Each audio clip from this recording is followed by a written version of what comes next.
I'm about to break down something that's going to make your head spin faster than when you realize Bafana Bafana once again qualified for the World Cup after 15 years.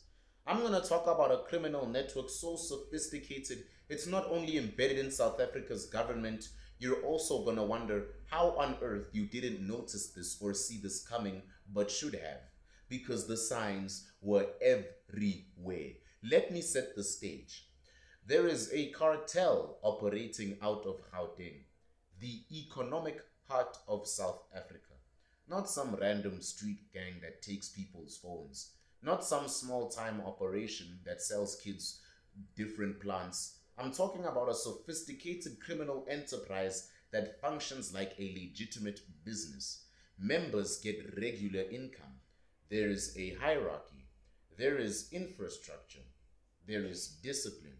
This isn't your average drug dealers on the corner who bribe the cops. This is white collar criminality wearing a crime hat. The Big Five, or the cartel as some call it, was allegedly involved in everything: drug trafficking, hijackings, tender fraud, contract killings.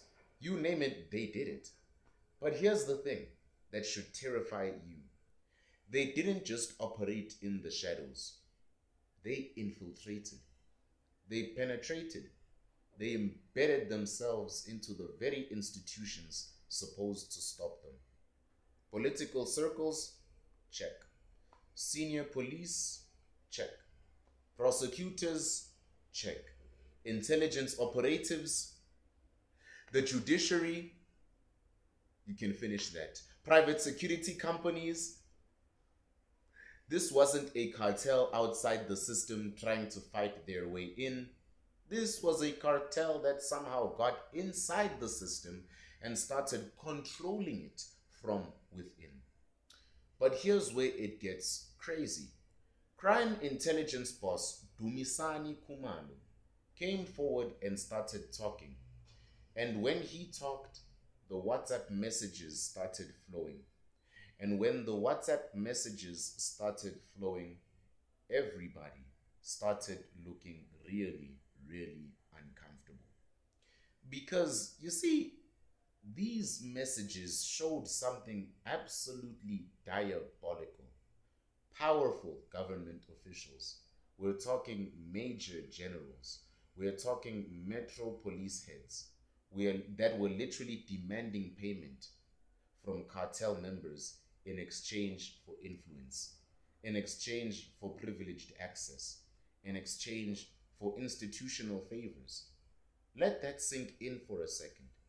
These aren't low-level cops taking bribes from the local drug dealers down the street. These are high-level operatives selling out the entire system.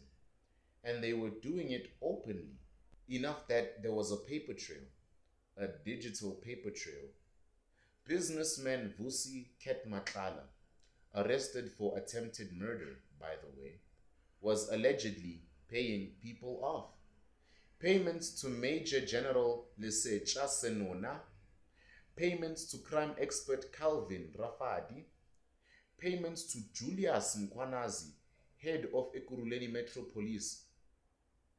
This is systematic. This is coordinated. This is a takeover. But wait, there's more. KwaZulu-Natal Police Commissioner, Lieutenant General Nhlanhla Mkwanazi, Julius Mkwanazi's brother, started raising alarms about collusion between politicians, police prosecutors, and intelligence operatives. Imagine being a corrupt criminal and then your brother takes you out. He brought his concerns to the Madlanga Commission, a judicial inquiry that started hearings in September 2025. And what does Mkwanazi reveal? That suspended police minister Senzo Mchunu was potentially being influenced by cartel associates. That his political endeavors were being financially supported by underworld figures.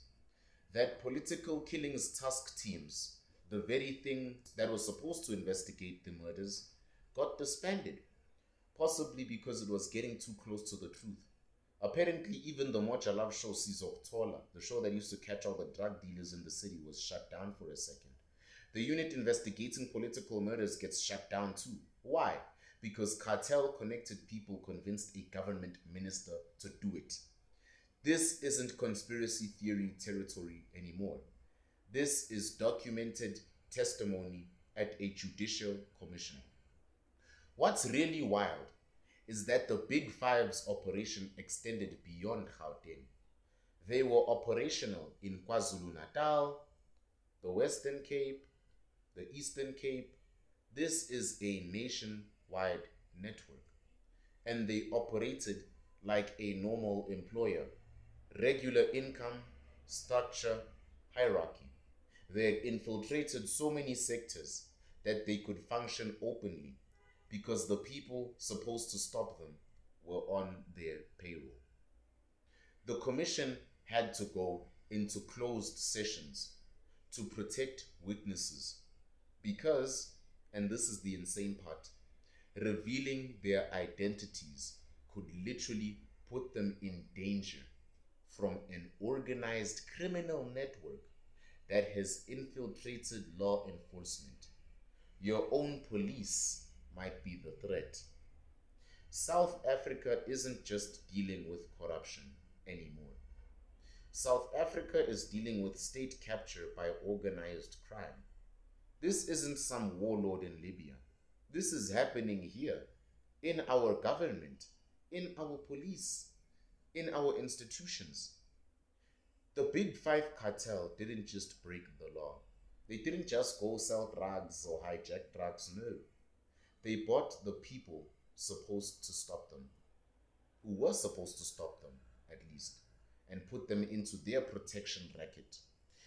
And the most horrifying part of all this is we're only now finding out about it because one guy, Mkwanazi, decided to talk and take his brother out. What else is still hidden? How many other operations are still functioning? How many more cartels have infiltrated government? Do we even want to know at this point? Stay vigilant, stay informed, because the enemy isn't just outside the gates anymore.